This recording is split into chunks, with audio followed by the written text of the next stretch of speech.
అవును, పేరేంటి మార్చి ఇప్పుడు అందరం వెంకి గౌడ గౌడ అని పిలుస్తారు కాదు అక్కడ సినిమా వెంకి గౌడ మనం మిస్ వెళ్ళారంటే వెంకి గౌడ నీరజ గౌడ అన్నారంట పాప ఆవిడ పాప మరి ఎంబారసింగ్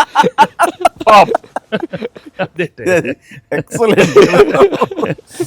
సరే ఇవన్నీ పక్కన పెడితే సీన్స్ ఫన్ పార్ట్ పక్కన పెడితే ఈ సినిమాలో తెలియకుండా అండర్ కరెంట్ మన చిల్డ్రన్ తోటి వాళ్ళతోటి ఈ హార్ట్ టచింగ్ సీన్స్ కానీ అలాగే జరీనా వాహిబ్ తోటి ఉన్న మదర్గా ఆ అమ్మాయికి ఆవిడికి నయనతారకు ఉన్న సీన్ గురించి చాలా మంది ఒక్కరు మెచ్చుకుంటున్నారు. అండ్ దీని ఇంపాక్ట్ ఎంత ఉందంటలో నాకు ఎవరో పంపించారు, ఇది నిజంగా జరిగిందండి.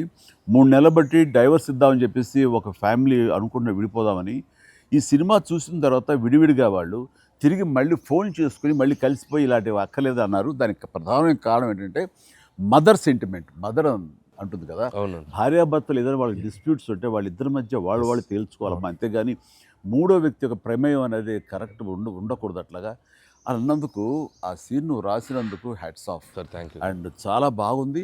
ముఖ్యంగా ఆ సీను నువ్వు తీసిన విధానం కానీ, మదర్ తోటి క్యాజువల్గా ఆ ఇంట్లో ఆవిడ ఒక బిజినెస్ చేస్తూ షూట్ చేసిన కానీ కాఫీ పెడుతూ ఎక్స్ట్రాడినరీగా తీసావు, ఎక్స్ట్రాడినరీగా ప్రజెంట్ చేసావు. అది నువ్వు ఏదైతే అనుకున్న సీన్ తీసావో అది అంతగా పెనిట్రేట్ అయిపోయింది. దాని ఇంపాక్ట్ విడిపోదాం అనుకున్నటువంటి కొంతమంది అలాంటి భావంతో అలాంటి ఆలోచనతో ఉన్నవాళ్ళు మళ్ళీ తిరిగి పునరాలోచించుకునేలా కలిసింది. Hats off. అందరు దాన్ని ఏదో కాఫీ సీన్ అంటున్నారు సార్. నాకు సడన్గా వచ్చే కాఫీ సీన్ ఎక్సలెంట్ అంటున్నారు. కాఫీ సీన్ అంటే అర్థం కాలే. కాఫీ సీన్ అంటే కాఫీ పెడుతూ అత్తగారు కోడలు మాట్లాడుకునే ప్రాస్పెక్టివే చాలా కొత్తగా ఉంది సార్. అది ఆడియన్స్ బాగా కనెక్ట్ అయ్యారు. అంటే కోడలు అంటే గుర్రుగా చూసుకుంటూ సీరియస్గా చూసుకుంటూ జనరల్గా మనం చాలా ఫ్రెండ్లీ స్పేస్లో ఆవిడ చెప్పిన అంటే లేడీస్ ఇంట్లో ఫ్యామిలీకి రక్త సంబంధంకి ఎలా ఉంటారు, మొగుడితో ఎలా ఉంటారని ఒక చిన్న స్మాల్ డిఫరెన్స్ చెప్పింది కదా సార్. అది చాలా కనెక్టింగ్గా వెళ్ళింది. చాలా బాగా. రే ఏంట్రా పండగ అన్నారు, పిలిచారు, నా ఆహారం మేరకు ఇద్దరు వచ్చారు, స్వీట్స్ ఏదో కొంచెం మా మొహాన్ని కొట్టండిరా.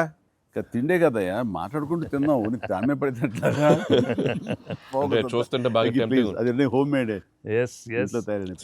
చూస్తుంటే టెంప్టింగ్. కానీ ఇక్కడ నాకు లేదు, ఆడియన్స్ బాగా ఎంజాయ్ చేస్తున్న దాంట్లో మేము ఇద్దరం ఒకళ్ళ సాంగ్స్కి ఒకళ్ళు డ్యాన్స్ చేస్తూ మేము ఎంజాయ్ చేసామే. అది అసలు నేను అడిగితే కనుక సాంగ్ మన సినిమా వరకు నువ్వు పక్కన పెట్టావు, కానీ సినిమా వెనకాల ఉన్న సీన్స్ వేసావా అయిపోయిన తర్వాత మీ ఇద్దరు అల్లరి అది కనుక కట్ చేస్తే అసలు అదొక పెద్ద ఎపిసోడ్గా మన అక్కడ రిలీజ్ చేసేయాలి. దాంట్లో ఒక 2-3 బిట్లు మేకింగ్ లో వదిలేము సార్. పూర్తిగా వేస్తే అసలు ఎక్స్ట్రా బీటీఎస్ చేసి పెట్టచ్చు. మన దగ్గర ఉంది ఫుటేజ్. బాగుంది, అసలు ఎంత బాగుందంటే అదొక ఎక్స్ట్రా అడిషనల్గా ఇదిగా అనిపిస్తుంది. ఫెంటాస్టిక్ ఉంది అసలు. ఆ ఐడియా ఏమైనా నా పాటలకు తను అవి కూడా సిచ్యువేషనల్ ఫోర్స్గా లేదు, సిచ్యువేషనల్గా ఉంది.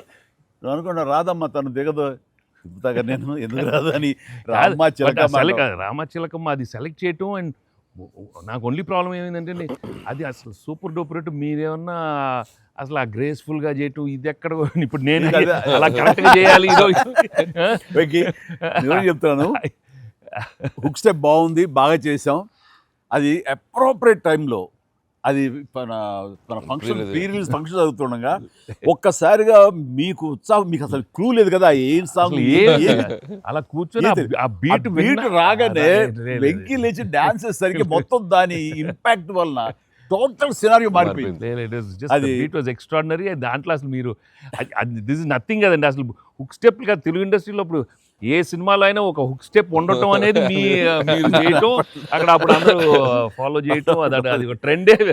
అది ఎంత ఎక్స్పెక్ట్ చేస్తే అది కూడా ఇందులో క్యాటర్ చేసేసాడు వాళ్ళకి.